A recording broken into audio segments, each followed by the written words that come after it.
രുചിയിലൂടെ ഹൃദയം കീഴടക്കാനായി flavours and കളേഴ്സിൻ്റെ Christmas എപ്പിസോഡിലേക്ക് എല്ലാവർക്കും സ്വാഗതം.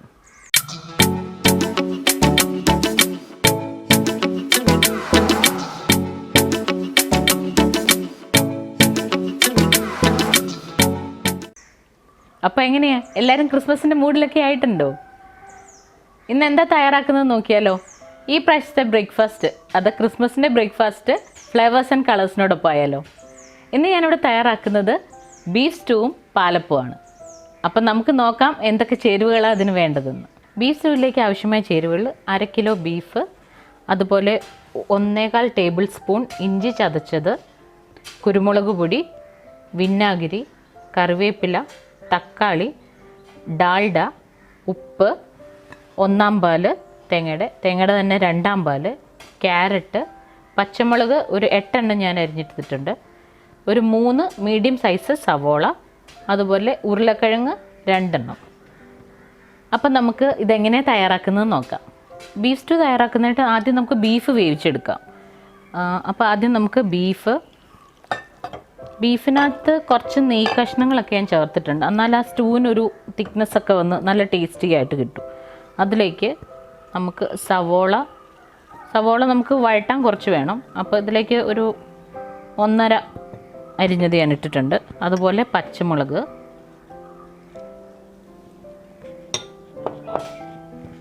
ഇഞ്ചി ചതച്ചത്,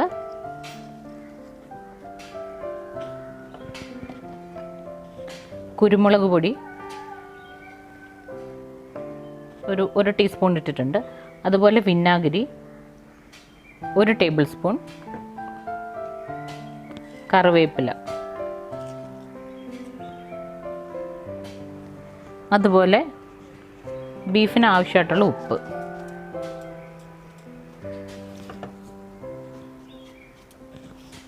ഇത് നന്നായിട്ടൊന്ന് ഇതിൽ തിരുമ്മി ചേർക്കാം. ബീഫ് ഒരു 15 അല്ലെങ്കിൽ ഓരോ ബീഫിനനുസരിച്ച് കേട്ടോ, ഒരു 15 മിനിറ്റ്സ് കഴിയുമ്പോൾ നമുക്കൊന്ന് തുറന്ന് നോക്കണം. ഹാഫ് കുക്കാണെങ്കിൽ നമുക്ക് അതിലേക്ക് ക്യാരറ്റും ഉരുളക്കിഴങ്ങും ഒക്കെ ചേർക്കാം. ഇത് നന്നായിട്ടൊന്ന് അതിൽ തേച്ച് നമുക്ക് വേവിച്ചെടുക്കാം. അപ്പം നമുക്ക് ബീഫ് ഒന്ന് വേവിച്ചെടുക്കാം.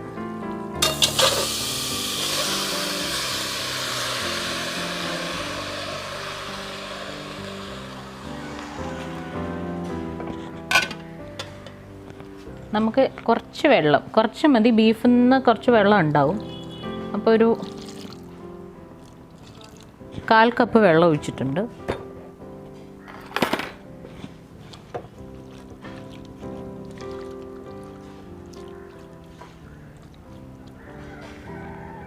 നമുക്കിതൊന്ന് വേവിച്ചെടുക്കാം. അപ്പം നമ്മുടെ ബീഫ് വെന്ത് വരുന്ന ആ സമയത്ത് നമുക്ക് ഇതിൻ്റെ സവോളയും തക്കാളിയൊക്കെ ഒന്ന് വഴറ്റിയെടുക്കാം. ഞാൻ ഇതിനകത്ത് ഡാൽഡ പറഞ്ഞിരുന്നു. നമ്മൾ ഡാൽഡയും അതുപോലെ തന്നെ വെളിച്ചെണ്ണയും കൂടിയാണ് ചേർക്കുന്നത്. ഡാൽഡ ചേർക്കുന്നത് എന്താണെന്ന് വെച്ചാൽ ബീഫിന് നല്ല കൊഴുപ്പുണ്ടാവും സ്റ്റൂവിന്. അതിനകത്ത് നമ്മൾ ചൂടായ പാനിലേക്ക് ഡാൽഡയും അതുപോലെ തന്നെ വെളിച്ചെണ്ണയും. ഡാൽഡ ഒരു 4 ടേബിൾ സ്പൂണോളമുണ്ട്. ഇതൊന്ന് ചൂടായി വരുമ്പോൾ നമുക്കതിലേക്ക് സവോള അരിഞ്ഞ് വെച്ചേക്കുന്ന ബാക്കി ചേർക്കാം.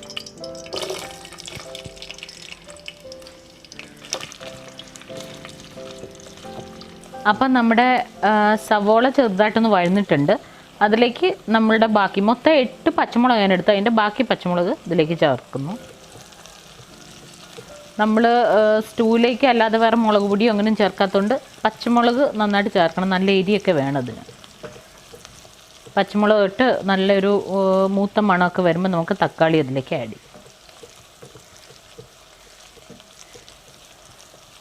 നമ്മുടെ പച്ചമുളക് മൂത്ത് വന്നിട്ടുണ്ട്. നമുക്കതിലേക്ക് തക്കാളി ഞാൻ അരിയുമ്പോൾ ഞാനതിൻ്റെ കുരു എടുത്ത് കളഞ്ഞിട്ടുണ്ട്. അപ്പം തക്കാളി 1 എണ്ണം.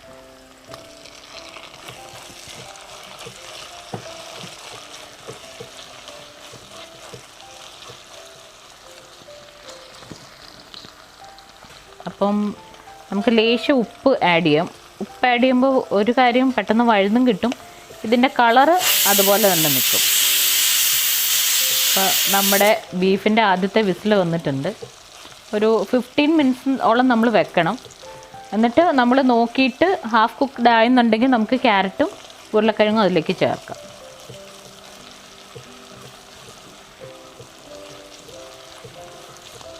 ഇതിലേക്ക് നമ്മുടെ കറിവേപ്പില,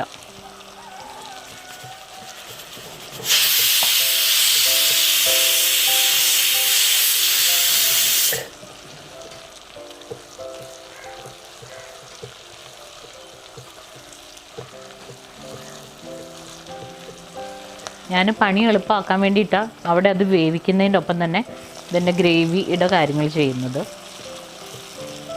അതെല്ലാം ആയി കഴിയുമ്പോൾ ജസ്റ്റ് ഇതിലേക്ക് ചേർത്ത് നമ്മൾ രണ്ടാം പാലിൽ ഒന്ന് കുക്ക് ചെയ്തെടുക്കണം.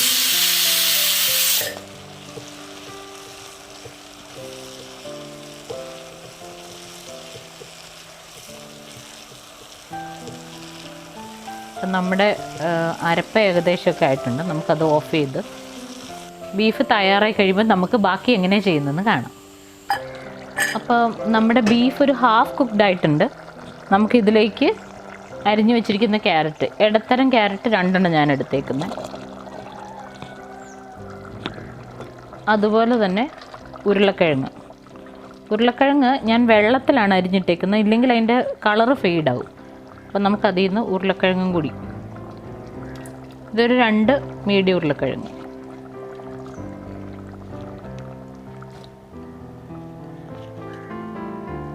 നമ്മൾ വെള്ളത്തിൽ അങ്ങനെ തണുത്ത വെള്ളത്തിൽ ഇട്ട് വെച്ചാൽ നല്ല ഫ്രഷായിട്ട് തന്നെ ഇരിക്കും.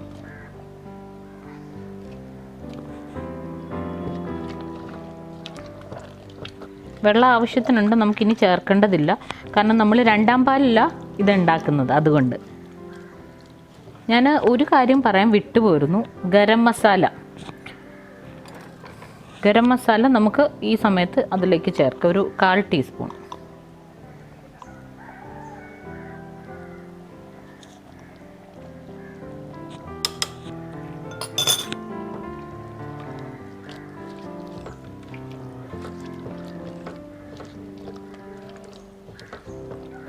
നമുക്ക് ആക്ച്വലി ഹാഫ് കുക്കേ ഉള്ളൂ. ഇനിയും ഒരു 15 മിനിറ്റ്സ് അല്ലെങ്കിൽ 10 മിനിറ്റ്സോളം വേണം. നമുക്ക് 10 മിനിറ്റ്സ് കഴിയുമ്പോൾ നോക്കാം ആവോ ഇല്ലയോ എന്നുള്ളത്. അപ്പം നമുക്കിതൊന്ന് വേവിച്ചെടുക്കാം. അപ്പം നമുക്ക് വെയിറ്റ് ചെയ്യാം. അപ്പം നമ്മുടെ ബീഫ് ഏകദേശം 1/2 മണിക്കൂറായിട്ടുണ്ട്. നമുക്കൊന്ന് നോക്കാം അത് വെന്തിട്ടുണ്ടോ എന്നുള്ളത്.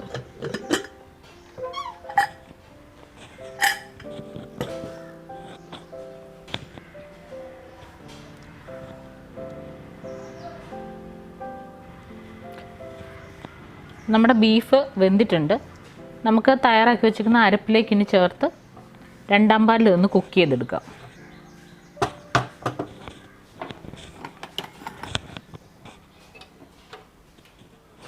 നമ്മൾ വഴറ്റി വെച്ചിരിക്കുന്നത് ഒന്ന് ചൂടായി വരുമ്പോൾ നമ്മൾ വേവിച്ച് വെച്ചേക്കുന്ന ബീഫും ഇതിലേക്ക് ആഡ് ചെയ്യാം.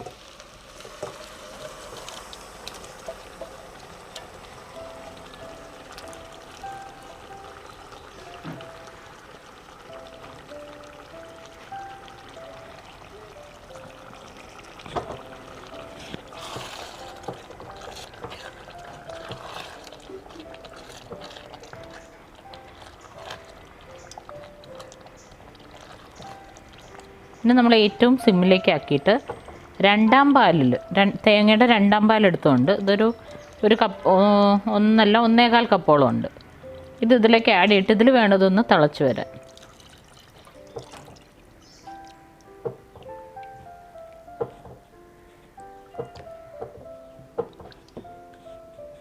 ഒന്ന് തിളച്ച് വന്നതിന് ശേഷം നമുക്ക് സിമ്മിലേക്ക് ആക്കാം.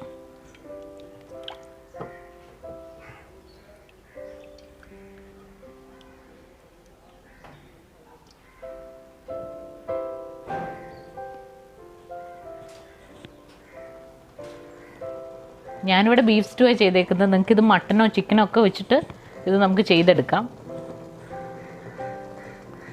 അപ്പോൾ ഇപ്രാവശ്യം ക്രിസ്മസിന് ഫിഷ് മോളിയും അതുപോലെ തന്നെ നമ്മുടെ ചിക്കൻ ബീജിങ് സ്റ്റാർട്ടർ ഉണ്ടാക്കിയിരുന്നു.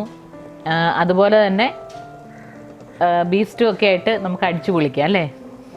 അപ്പം നമ്മുടെ ബീഫ് സ്റ്റൂ അവസാന സ്റ്റേജിലെത്തിയിട്ടുണ്ട്, എല്ലാം ആയിട്ടുണ്ട്. നമുക്ക് ഇതിലേക്ക് ഒന്നാം പാൽ ഞാനൊരു അരക്കപ്പോളം, കാരണം ആവശ്യത്തിനുണ്ട് ഇതിന്, അതുകൊണ്ട് അരക്കപ്പോളം എടുത്തിട്ടുള്ളൂ. ഇതിലേക്ക് നമുക്ക് ആഡ് ചെയ്യാം.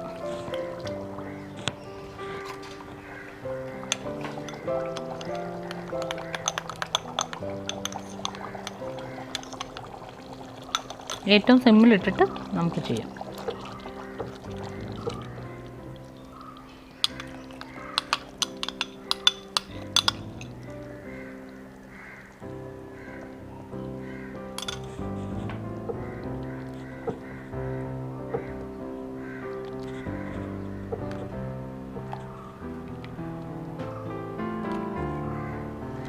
അപ്പം നമ്മുടെ ബീഫ് സ്റ്റൂ റെഡി ആയിട്ടുണ്ട്.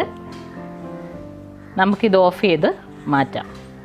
ബീഫ് കറി റെഡി ആയിട്ടുണ്ട്. ഇനി നമുക്ക് 2 അപ്പം കൂടി ഇതിൻ്റെ കൂടെ ചുട്ടെടുത്താലോ? അപ്പോൾ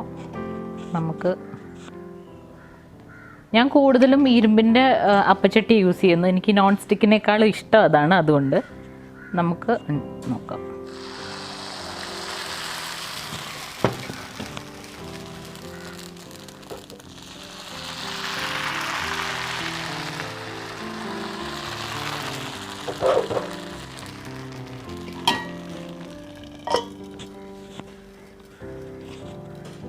ബീഫ് സ്റ്റൂവിൻ്റെ കപ്പ ഇല്ലെങ്കിൽ എന്താ രസം അല്ലേ? ബ്രെഡ് നല്ല കോമ്പിനേഷനാണ്. നല്ല റൊട്ടിയൊക്കെ ആണെങ്കിൽ നല്ല ടേസ്റ്റിയാണ്.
അപ്പോൾ എൻ്റെ ഈ റെസിപ്പി നിങ്ങൾക്ക് എല്ലാവർക്കും ഇഷ്ടമായെന്ന് വിചാരിക്കുന്നു.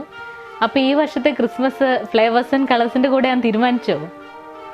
അപ്പം എല്ലാവരും എൻ്റെ റെസിപ്പി ട്രൈ ചെയ്യുക. നിങ്ങൾക്ക് ഇഷ്ടമുള്ള റെസിപ്പീസ് ഉണ്ടെങ്കിൽ കമൻറ്റ് ബോക്സിൽ അടിച്ചു കഴിഞ്ഞാൽ ഞാനത് ട്രൈ ചെയ്യാം. അതുപോലെ തന്നെ എല്ലാവരും ഫ്ലേവേഴ്സിൻ്റെ കൂടെ ക്രിസ്മസ് ആഘോഷിക്കുന്നതിനും ഇനി വരാൻ പോകുന്ന റെസിപ്പീസിന് വേണ്ടിയിട്ടും വെയിറ്റ് ചെയ്യുക. പുതിയൊരു എപ്പിസോഡുമായിട്ട് വരും വരെ എല്ലാവർക്കും ക്രിസ്മസിൻ്റെ ആശംസകൾ നേരുന്നു. Okay, by.